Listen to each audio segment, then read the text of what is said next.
Friends, welcome to our channel MB for Multimaker. Disclaimer: I am not a registered analyst. This video is intended to education purpose. Any index please to your due diligence or consult with financial advisors. നമ്മൾ ഇന്ന് discuss ചെയ്യുന്നത് വാരി renewable technologies limited ആണ്. Last time നമ്മൾ discuss ചെയ്ത് വാരി energies limited. വാരി ഗ്രൂപ്പിന്റെ തന്നെ ഒരു വാരി എനർജീസിന്റെ ഒക്കെ ഒരു സിസ്റ്റർ കൺസേൺ അല്ലെങ്കിൽ ഒരു ബ്രാഞ്ച് ആണ് വാരി റിന്യൂവബിൾ ടെക്നോളജീസ്. വാരി എനർജീസ് പോലെ തന്നെ വളരെ മൾട്ടിപാക്കർ റിട്ടേൺ തന്നിട്ടുള്ള ഒരു സ്റ്റോക്ക് കൂടിയാണ് വാരി റിന്യൂവബിൾസ്. അതിന്റെ ഒരു ഡീറ്റെയിൽ ആയിട്ടുള്ള ഒരു കണ്ടന്റ് നമുക്ക് ഇവിടെ ഒന്ന് അനലൈസ് ചെയ്യാൻ വേണ്ടിയിട്ട് ഫണ്ടമെന്റൽസ് ഫ്യൂച്ചർ ഓപ്പർച്യൂണിറ്റീസ് എന്തൊക്കെയാണെന്നുള്ള അനലൈസ് ചെയ്യാൻ വേണ്ടിയിട്ടാണ് നമ്മൾ ഈ ഒരു വീഡിയോ ചെയ്യുന്നത്. നമുക്ക് വാരി കമ്പനിയുടെ ഓവർവ്യൂ എന്ന് പറഞ്ഞു കഴിഞ്ഞാൽ കമ്പനി ഇത് സോളാർ EPC ജെയിന്റ് ആണ്. ഇന്ത്യയിലെ വൺ ഓഫ് ദി സോളാറിലെ EPC ചെയ്യുന്ന one of the biggest company കൂടിയാണ് വാരി റിന്യൂവബിൾ ലിമിറ്റഡ്. EPC എന്ന് പറഞ്ഞാൽ എല്ലാവർക്കും അറിയാവുന്ന പോലെ തന്നെ എഞ്ചിനീയറിംഗ് പ്രൊക്യൂർമെന്റ് ആൻഡ് കൺസ്ട്രക്ഷൻ എന്ന് വെച്ച് കഴിഞ്ഞാൽ ഒരു പ്രൊജക്ട് നമ്മളെ ഏൽപ്പിച്ചു കഴിഞ്ഞാൽ അതിന്റെ ഡിസൈൻ തൊട്ടിട്ട് എഞ്ചിനീയറിംഗ് മുതൽ അതിന് വേണ്ട മെറ്റീരിയൽസ് എല്ലാം പ്രൊക്യൂർമെന്റ് ഫൈനൽ കൺസ്ട്രക്ഷൻ ചെയ്ത് അവരെ ഏൽപ്പിക്കുന്ന ഒരു ഇതാണ് EPC എന്ന് പറയുന്ന മോഡൽ ബിസിനസ്. അപ്പോൾ കമ്പനിയുടെ ഒരു ബാക്ക്ഗ്രൗണ്ട് ഇൻകോർപ്പറേഷൻ 1999 ഓൾമോസ്റ്റ് 26-27 വർഷത്തെ ലോങ് എക്സ്പീരിയൻസ് ഉള്ള ഒരു കമ്പനിയാണ്. വാരി renewables technologies limited subsidiary of വാരി ഗ്രൂപ്പ് നമ്മൾ ഓൾറെഡി മെൻഷൻ ചെയ്തു. It's India's first solar module manufacture, അതായത് വാരി എനർജീസിന്റെ ഒരു ബ്രാഞ്ച് കൂടിയാണ്, അല്ലെങ്കിൽ സബ്സിഡറി കമ്പനിയാണ്, സിസ്റ്റർ കൺസേൺ ആണ്. ഇപ്പോൾ specialised in solar EPC engineering procurement and construction, അതാണ് അവരുടെ മോഡൽ.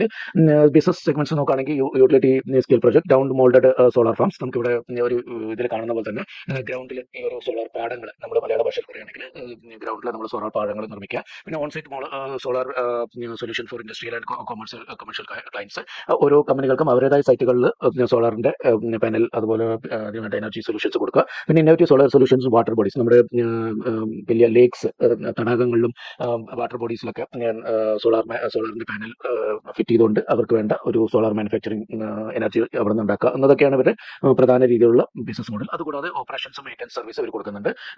കറന്റ് 1.18 GW പീക്കാണ് അവർ പോർട്ട്ഫോളിയോ ആയിട്ടുള്ളത്.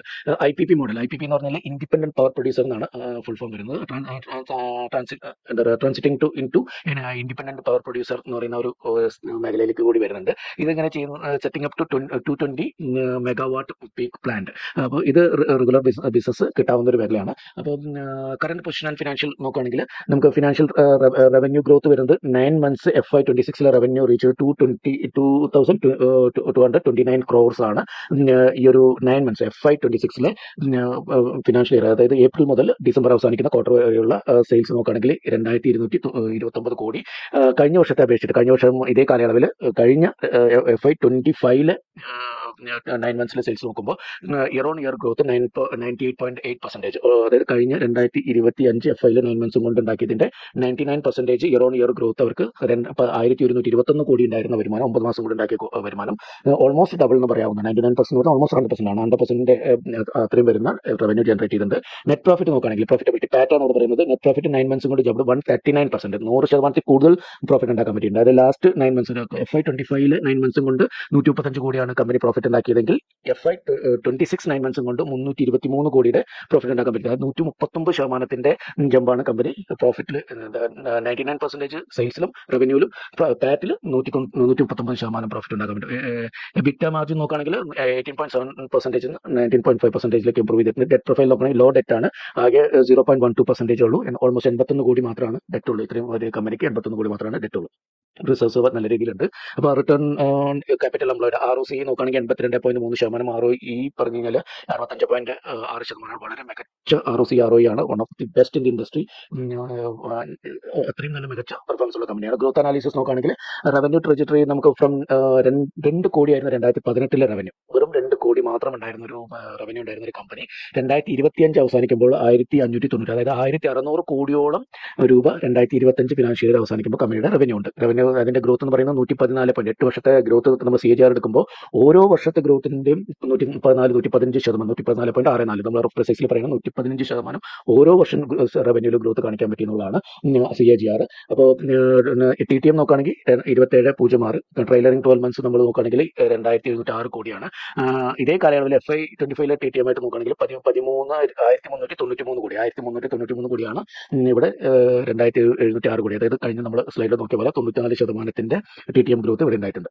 കറന്റ് ഇയർ 9 മന്ത്സ് പെർഫോമൻസ് നോക്കുകയാണെങ്കിൽ റവന്യൂലും പാറ്റേൺ നല്ല രീതിയിൽ ഗ്രോ ഉണ്ട്. Massive jump in revenue pattern 9 months നമ്മൾ ഓൾറെഡി ഡിസ്കസ് ചെയ്തു. ഇവിടെ ഞാൻ ഇയർ ഓൺ ഇയർ മാത്രം കാണിച്ചത് കഴിഞ്ഞ 9 മന്ത്സിലല്ല, ഡിസംബർ 2024 ഡിസംബർ 2025 അതായത് കഴിഞ്ഞ മാസം ഡിസംബറിലും കഴിഞ്ഞ വർഷത്തിലെ 2024 ഡിസംബറിലും കമ്പനിയുടെ പെർഫോമൻസ് ആണ് നമ്മൾ ആ ഒരു ക്വാർട്ടറിലെ ഈ സെയിം പീരീഡിലെ കമ്പാരിസൺ. ഇയർ ഓൺ ഇയർ റവന്യൂവിൽ 360 കോടിയായിരുന്നത് ഈ ഡിസംബറിൽ 2025 ഡിസംബറിൽ 855 കോടി, 136.39% റവന്യൂ ഗ്രോത്ത് ഉണ്ടായിട്ടുണ്ട്. പാറ്റ് ഗ്രോത്ത് ആണെങ്കിൽ കഴിഞ്ഞ 24 ഡിസംബറിൽ 53 കോടിയായിരുന്നത് ഇപ്പൊ 120 കോടിയായിട്ട് ഇമ്പ്രൂവ് ആയിട്ടുണ്ട്. 124 ഇയർ ഓൺ ഇയർ കമ്പാരിസൺ ആണ് കൊടുത്തിരിക്കുന്നത്. 9 മന്ത്സിന്റെ അല്ല, 9 മന്ത്സിന്റെ നമ്മൾ കഴിഞ്ഞ സ്ലൈഡിൽ ഡിസ്കസ് ചെയ്തു. അപ്പോൾ ഹാഫ് ഇയർ കമ്പാരിസൺ നോക്കുകയാണെങ്കിൽ FY26 ഹാഫ് ഇയർ കമ്പാരിസൺ നോക്കുകയാണെങ്കിൽ നമ്മൾ nearly double it's execution pace. നമ്മൾ കഴിഞ്ഞ 2025 ഹാഫിൽ ഉണ്ടായിരുന്നതിനേക്കാളും ഓൾമോസ്റ്റ് ഇരട്ടി വേഗതയിലാണ് എക്സിക്യൂഷന്റെ സ്പീഡ് പോകുന്നത്. പിന്നെ future of opportunity strategic plans നമുക്ക് നോക്കുകയാണെങ്കിൽ അൺഎക്സിക്യൂട്ടഡ് ഓർഡേഴ്സ് മാത്രം 2.92 ജിഗാവാട്ട് കമ്പനിയുടെ കയ്യിലുണ്ട്. 2.92 ജിഗാവാട്ട്, 1.18 ജിഗാവാട്ടാണ് കമ്പനിയുടെ ഓപ്പറേഷൻ ഉള്ളത്. അതിന്റെ ഇരട്ടിയുടെ അടുത്ത് തന്നെ നമുക്ക് ഓർഡേഴ്സ് എക്സിക്യൂട്ട് ചെയ്യാൻ ഓർഡർ കമ്പനിയുടെ കയ്യിലുണ്ട്.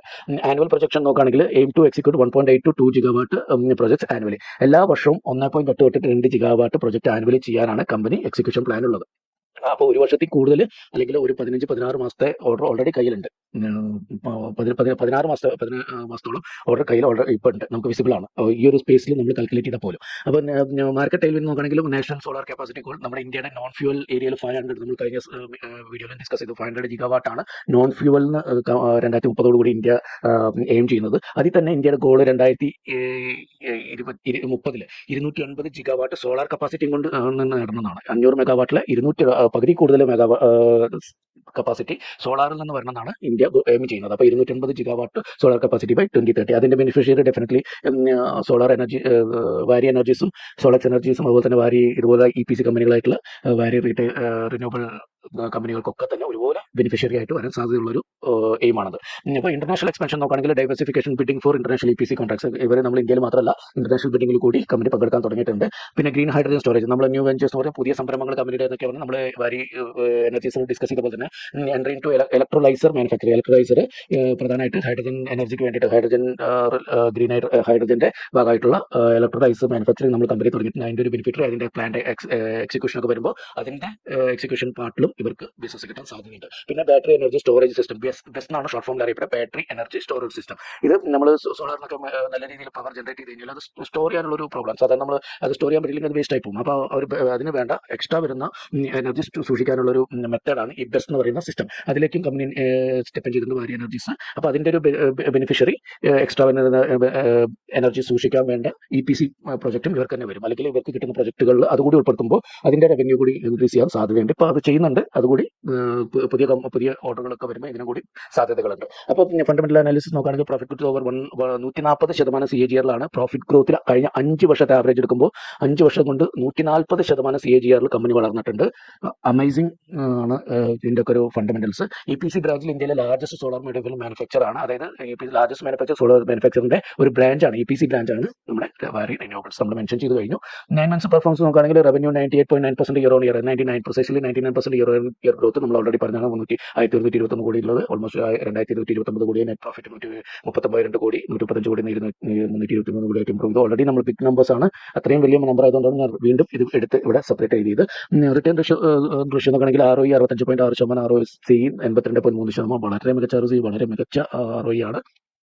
പിന്നെ കോമ്പറ്റേറ്റീവ് അഡ്വാൻറ്റേജ് എന്താണെന്ന് വെച്ചാൽ സിനർജി വിത്ത് പാരന്റ് ഗ്രൂപ്പായിട്ട് ഇവർക്ക് കണക്ഷൻ ഉള്ളതുകൊണ്ട് തന്നെ ensures study supply of solar modules. അപ്പോൾ സോളാർ മൊഡ്യൂൾസിൽ ഒരു രീതിയിലുള്ള ഒരു സപ്ലൈ ഡിലേയോ അല്ലെങ്കിൽ അങ്ങനെയുള്ള ബുദ്ധിമുട്ടുകളൊന്നും കമ്പനി അനുഭവിക്കേണ്ടതായിട്ട് വരില്ല. പിന്നെ മേജർ അൺഎക്സിക്യൂട്ടഡ് ഓർഡർ എൻഷുവേഴ്സ് ഗ്രോത്ത്. അപ്പോൾ ഓൾറെഡി നമ്മൾ പറഞ്ഞു 2.92 ജിഗാവാട്ടിന്റെ ഓർഡർ കയ്യിലുണ്ട്. അതുകൊണ്ട് തന്നെ കമ്പനിക്ക് അടുത്ത ഒരു മിനിമം 16 തൊട്ട് 18 മാസം വരെയുള്ള റവന്യൂ വിസിബിലിറ്റി നമുക്ക് ഓൾറെഡി ഉണ്ട്. അപ്പോൾ ഫ്യൂച്ചർ ഔട്ട്ലുക്ക് IIP ട്രാൻസാക്ഷൻ ആണ്. IIP എന്ന് പറയുന്ന ഓൾറെഡി പറഞ്ഞു ഇൻഡിപെൻഡന്റ് പവർ പ്രൊഡ്യൂസർ. ഇതിന്റെ ഗുണം എന്ന് പറഞ്ഞാൽ will bring study high margin recurring revenue എന്ന് വെച്ച് കഴിഞ്ഞാൽ ഇത് നമ്മൾ പവർ ജനറേറ്റ് ചെയ്ത ഒരു കമ്പനികൾക്ക് കൊടുക്കുകയാണ്. ഇത് ഓരോ വർഷം അല്ലെങ്കിൽ ഓരോ മാസം പവർ കൊടുക്കുന്നതനുസരിച്ച് റവന്യൂ വന്നുകൊണ്ടേ ഇരിക്കും. ചിലപ്പോൾ ഒരു ഇയർലി ആയിരിക്കാം, അല്ലെങ്കിൽ ക്വാർട്ടർലി ആയിരിക്കാം. എങ്ങനെയാണോ ഇതിന്റെ ടേംസ് ആൻഡ് കണ്ടീഷൻ കമ്പനിയായിട്ട് വരുന്നത് അതിനനുസരിച്ച് റവന്യൂ റെഗുലർ ആയിട്ട് വന്നിട്ട് ഇപ്പം നമ്മളിപ്പോൾ ഒരു കമ്പനിയായിട്ട് ടൈപ്പ് ആയി കഴിഞ്ഞാൽ അവർക്ക് പവർ എല്ലാ സമയത്തും ആവശ്യമുള്ളതാണ്, എല്ലാ മാസങ്ങളിലും എല്ലാ ക്വാർട്ടറിലും എല്ലാ വർഷങ്ങളിലും ആവശ്യമുള്ളതാണ്. അതുകൊണ്ട് തന്നെ എല്ലാ ഇവരായിട്ട് ടൈപ്പ് ആയിട്ടുള്ള കമ്പനികൾ ലോങ് ടൈമിലേക്ക് പവർ വാങ്ങിക്കാനും ആ പവർ എന്നുള്ള ഈ ഒരു കോൺട്രാക്ട് കൊണ്ട് റവന്യൂ റെഗുലർ ആയിട്ട് റിക്കറിംഗ് ആയിട്ട് റവന്യൂ വരാനുള്ള സാധ്യത വളരെ കൂടുതലുള്ള ഒരു മോഡലാണ് IIP model, independent power producer എന്നുള്ള മോഡൽ. അത് ഫ്യൂച്ചർ ഔട്ട്ലുക്ക് ആണ്. അതുകൊണ്ട് തന്നെ ഇത് എക്സ്പാൻഡ് ചെയ്യുന്നതനുസരിച്ച് എത്രമാത്രം ഈ ഒരു പുതിയൊരു IIP മേഖലയിലേക്ക് അവർ സ്റ്റെപ്പ് ഇൻ ചെയ്ത് പുതിയ കപ്പാസിറ്റി എക്സ്പാൻഷൻ വരുന്നു, അതിനനുസരിച്ച് റവന്യൂ പ്രോഫിറ്റും ഇൻക്രീസ് ചെയ്യാൻ കമ്പനിക്ക് സാധ്യത കൂടുതലാണ്. Beneficiary of government solar schemes already PLI സ്കീമൊക്കെ അവൈലബിൾ ആയിട്ടുള്ള ഒരു കമ്പനി കൂടിയാണ്. അപ്പോൾ അതിൻ്റെ ഒരു ഗവൺമെന്റ് പ്രഖ്യാപിക്കുന്ന PLI സ്കീമും അങ്ങനെയുള്ള ബെനിഫിഷ്യറി കമ്പനിക്ക് കിട്ടുന്നത്. കൺക്ലൂഷൻ പറയുകയാണെങ്കിൽ സ്റ്റോക്ക് വാല്യൂഷൻ മാർക്കറ്റ് ക്യാപ്പ് 9,820 കോടിയാണ്. മിഡ് ക്യാപ്പ് കമ്പനിയാണ്. CMP 941 ആണ്. ഇപ്പോൾ 941 ആണ് ട്രേഡ് ചെയ്യുന്ന CMP. ലാസ്റ്റ് ഫ്രൈഡേ ട്രേഡ് ചെയ്ത് ക്ലോസ് ചെയ്ത പ്രൈസ്. ഹൈ ക്രിയേറ്റ് ചെയ്തിരിക്കുന്ന 1358 ഓൾമോസ്റ്റ് നമ്മളിപ്പോൾ പ്രൈസിൽ ഇപ്പോൾ 940 രൂപയ്ക്ക് നമ്മൾ വാങ്ങിക്കുകയാണെങ്കിൽ ഹൈ ടച്ച് ചെയ്യുന്ന പക്ഷം നമുക്ക് 44-45% പ്രോഫിറ്റ് കിട്ടാൻ സാധ്യതയുണ്ട് ഹൈ ടച്ച് ചെയ്യുന്ന പക്ഷം. പക്ഷേ ഈ ഒരു പൊട്ടൻഷ്യൽ വെച്ചിട്ട് ഈ ഹൈ ഒക്കെ ബ്രേക്ക് ചെയ്ത് മുകളിൽ പോകാനുള്ള സാധ്യത വളരെ കൂടുതലൊരു കമ്പനി കൂടിയാണ്. സ്റ്റോക്ക് PE നോക്കുകയാണെങ്കിൽ അണ്ടർ വാല്യൂഷൻ ആണ്. 23.4 ആണ്. ഇൻഡസ്ട്രി PE 28.1 ആണ്. ഇൻഡസ്ട്രി PEനേക്കാളും കുറവാണ്. മീൻ ടൈം ലാസ്റ്റ് കമ്പനിയുടെ തന്നെ 5 വർഷത്തെ ഹിസ്റ്റോറിക്കൽ PE നോക്കുകയാണെങ്കിൽ 48.9 ആണ്. 3 വർഷത്തെ PE ഓൾമോസ്റ്റ് സിമിലർ ആണ്. 48.7 കൊണ്ടാണ് 3 വർഷത്തെ ഹിസ്റ്റോറിക്കൽ PE വരുന്നത്. എന്ന് വെച്ച് കഴിഞ്ഞാൽ 49% PE ട്രേഡ് ചെയ്തുകൊണ്ടിരുന്ന ഒരു സ്റ്റോക്കാണ്. ഇപ്പോൾ അതിന്റെ പകുതിയിൽ താഴെ പ്രൈസിൽ നമുക്ക് കിട്ടുന്നത്. അപ്പോൾ അണ്ടർ വാല്യൂഷനിലാണ് സ്റ്റോക്ക്. ഓപ്പറേറ്റ് പ്രോഫിറ്റ് മാർജിൻ നോക്കുകയാണെങ്കിൽ 20.7%. ഡെപ്റ്റ് ഇക്വിറ്റി ഓൾറെഡി പറഞ്ഞു 0.12 ആണ്. 81 കോടി മാത്രമാണ്. വളരെ നമുക്ക് റിസർവ്സുകൾ നോക്കൂ. 637 കോടിയുടെ വളരെ മികച്ച റിസർവ്സുകൾ കമ്പനിയിൽ 81 കോടിയുടെ ഡെപ്റ്റ് എന്ന് പറഞ്ഞാൽ വളരെ നിസ്സാരമാണ്. PG റേഷ്യോ 0.12 ആണ്. പിന്നെ 3 ഇയർ സെയിൽസ് ഗ്രോത്ത് നോക്കുകയാണെങ്കിൽ 115%. 3 ഇയർ പ്രോഫിറ്റ് ഗ്രോത്ത് നോക്കുകയാണെങ്കിൽ ഓൾമോസ്റ്റ് 3 times ഹയർ 197% ആണ്. 5 ഇയർ സെയിൽസ് ഗ്രോത്ത് 209% ആണ്. 5 ഇയർ പ്രോഫിറ്റ് ഗ്രോത്ത് നോക്കുകയാണെങ്കിൽ 143% ആണ്. ഈ ഡാറ്റകളെല്ലാം തന്നെ നമുക്ക് വളരെ ഒരു കോൺഫിഡൻറ്റ് തരുന്നുണ്ട്. പിന്നെ TTM സെയിൽസും നമുക്ക് മുന്നേ പാസ്റ്റ് എന്ത് ചെയ്തു എന്ന് മാത്രമല്ല കറന്റ് എന്ത് ചെയ്യുന്നതെന്നും കൂടി നമുക്ക് നല്ല കാണാൻ പറ്റും. TTM trailing 12 months sales growth 94%, almost double ആണ്. കഴിഞ്ഞ ഫിനാൻഷ്യലിൽ 12 മാസം എന്താണോ സെയിൽസ് അതിന്റെ ഓൾമോസ്റ്റ് ഇരട്ടിയോളം വരുന്ന സെയിൽസ് ഗ്രോത്ത് 94% സെയിൽസ് ഗ്രോത്ത് ഉണ്ട്. പ്രോഫിറ്റ് ഗ്രോത്ത് കഴിഞ്ഞ ഫിനാൻഷ്യൽ 12 monthsനേക്കാളും ഇരട്ടി 1.25%, മീൻസ് 124%. കഴിഞ്ഞ ട്രെയിലിംഗ് 12 months 100 കോടിയാണെങ്കിൽ ഇപ്പോൾ 224 കോടിയായിട്ടുണ്ട്. അത്രയും മികച്ച പ്രോഫിറ്റ് ഗ്രോത്തും കമ്പനിക്ക് ഉണ്ട്. 94% സെയിൽസിനും പ്രോഫിറ്റ് ഗ്രോത്തിൽ 124% ഗ്രോത്ത് ഉണ്ട്. പ്രൊമോട്ടർ ഹോൾഡിംഗ് ആണെങ്കിൽ 74.32. നമ്മുടെ SEBI റൂൾ പ്രകാരം നമുക്ക് പ്രൊമോട്ടർക്ക് ഹോൾഡ് ചെയ്യാൻ പറ്റുന്ന 75 ആണ് മാക്സിമം. അതിനടുപ്പിച്ച് നിൽക്കുന്ന ഒരു പ്രൊമോട്ടർ ഹോൾഡിംഗ് ആണ് ഇവർക്കുള്ളത്. പിന്നെ FIIs എക്സ്പോഷർ എടുത്ത് തുടങ്ങിയിട്ടുണ്ട്. കഴിഞ്ഞ 2-3 ക്വാർട്ടറായിട്ട് കമ്പനിയിൽ ഇൻവെസ്റ്റ്മെന്റ് FIIസിന്റെ ഭാഗത്ത് വന്ന് തുടങ്ങിയിട്ട് 1.7% വന്നിട്ടുണ്ട്. DIs 0.1%. DIs സൈഡിൽ നിന്നും കമ്പനിയിൽ എക്സ്പോഷർ സ്റ്റാർട്ട് ചെയ്ത് തുടങ്ങിയിട്ടുണ്ട്. അപ്പോൾ റിസോഴ്സ് ഓൾറെഡി ഞാൻ പറഞ്ഞ പോലെ ഇനി ഫ്യൂച്ചർ ഗ്രോത്തിന് വേണ്ട റിസോഴ്സ് ഓൾറെഡി കമ്പനിയുടെ കയ്യിലുണ്ട്. അതുകൊണ്ട് തന്നെ ഫ്യൂച്ചർ ഗ്രോത്ത് കമ്പനിയെ സംബന്ധിച്ച് വളരെ ഈസി ആയിട്ട് ചെയ്യാനും പറ്റും. ഹൈ ഗ്രോത്ത് പ്ലേ ആണ് ഇന്ത്യസ് റിന്യൂവബിൾ എനർജി റെവല്യൂഷനിൽ. അപ്പോൾ അങ്ങനെ അത്രയും നല്ലൊരു മികച്ച കമ്പനിയെ ഇൻട്രൊഡ്യൂസ് ചെയ്യുക എന്നുള്ളത് മാത്രമാണ്. അപ്പോൾ thank you for watching my video. Please support me. Thank you.